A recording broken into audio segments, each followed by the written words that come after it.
નવસારી શહેરમાં ટ્રાફિક બ્રિગેડમાં ફરજ બજાવતા ટીઆરબી જવાને પોતાના જ પુત્રની હત્યા કરી નાખતા ચકચાર મચી ગઈ છે, તો બીજી તરફ આ બનાવની જાણ થતાં પોલીસ પણ દોડતી થઈ ગઈ છે. નવસારીમાં આથી એક કાળજુ કંપાવતી ઘટના સામે આવી છે.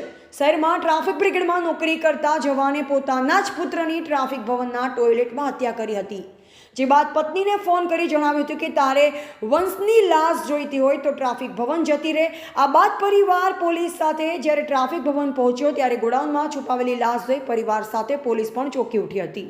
નવસારીમાં ટ્રાફિક બ્રિગેડમાં નોકરી કરતા જવાને શુક્રવારે પોતાના 10 વર્ષીય પુત્રની હત્યા કરી. આ બાદ આરોપી નાસી ગયો હતો, જે લાશનો પત્તો પોલીસે આજે લાગ્યો છે. આજે જિલ્લા પોલીસના તમામ અધિકારીઓ ટ્રાફિક ભવન ખાતે દોડી આવી 10 વર્ષના બાળકની લાશ જોઈ ચોંકી ઉઠ્યા હતા. પોલીસે મૃતદેહનો કબજો મેળવી પોસ્ટમોર્ટમ માટે સિવિલ અર્થે ખસેડ્યો છે. ટીવીટી ન્યૂઝ નેટવર્ક સાથે રિપોર્ટર રસિક ભાણા, નવસારી.